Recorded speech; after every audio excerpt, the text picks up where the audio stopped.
Para sa mayroong 6,000 na presyo ngayon sale sa Lazada, I think pwede na po ang smart na to na meron Snapdragon na processor, mataas sa battery, 8GB RAM, at syempre mataas sa storage din. Dahil di hamak naman sulit itong si Honor X7C.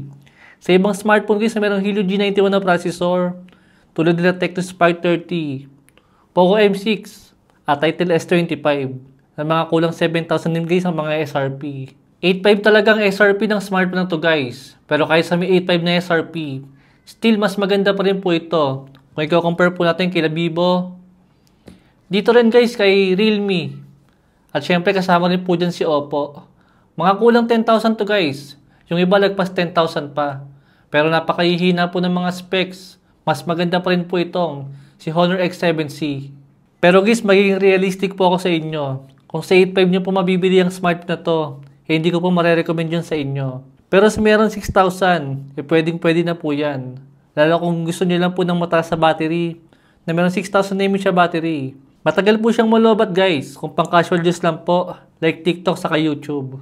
Medyo bitin lang po ako sa may display niya, dahil naka-HD lang po yung resolution natin.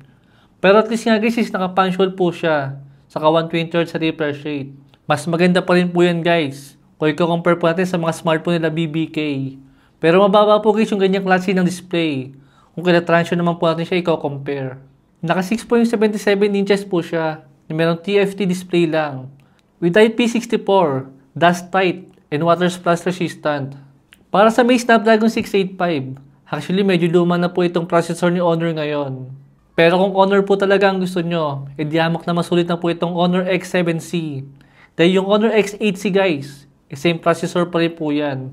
Dito sa mas mababang version. Sa camera, nag-expect po ako ng magandang resulta dito guys. Dahil napakaganda po ng camera ng Honor X9C. Pero dito guys sa may Honor X7C, saktuhan lang po siya. Hindi naman po siya sobrang pangit. Kumbaga wag nyo lang pong bibili ng smartphone na to kung camera po talaga ang gusto nyo. Pero kung di naman ganun kahalaga sa inyong camera, medyo sakto na po yan. Itong performance po ng Snapdragon 685 is malakas na po yan kahit papano kila G91 at G92 Max, saka sa Helio G80 series. Pero mas mahina naman po ito sa may Helio G99. Kumbaga nasa gitna po siya. Pero kahit hindi ganun kalakasan yung kanyang processor, maganda naman guys ang kanyang battery life dito. Malaking tulong po talaga ang 6,000 mAh battery, saka yung mababang resolution po niya. Pero hindi naman natin pwedeng gawing justification yung mababang resolution kapalit ng magandang battery. Still mas maganda po kung naka Full HD po ang resolution natin dyan. Saka malinaw din po guys yung ating display dito, kahit naka-direct po siya sa may sunlight. Pero syempre iba pa rin po pagka naka-AMOLED. Ito pala guys yung ibang sample ng camera niya guys. Okay naman siya pagka maliwanag ang pipicturean natin. Nakukulangan lang po ako pagka madilim, dahil hindi po ganun kaganda yung kanyang camera. Even sa may front camera niya, saktuhan lang din po yan para sa akin. Sa video naman niya guys is hanggang 1080p, 30fps lang po yung supported dyan. Wala namang problema dyan dahil mahina lang naman yung kanyang processor dito. Kaya mababa na din talaga yung resolution niya. Bilhin nyo lang po ang smartphone na to guys. Kung sa around 6,000 nyo lang po siya makukuha. At gusto nyo po ng mataas na battery. Pero kung sa SRP nyo siya guys ang makukuha, sa lagpas 8,000, negative po ang smartphone na to. Mataas nga ang kanyang battery at decent yung kanyang camera. Kaso marami pa rin talaga mas magandang smartphone dito. Kung gaming lang po ang gusto natin. Pwede po sa inyo ang smartphone na to kung ayaw nyo pong sumubok kay Infinix. At sa mga takot pa sa mga Poco na smartphone, andyan po kay si Honor.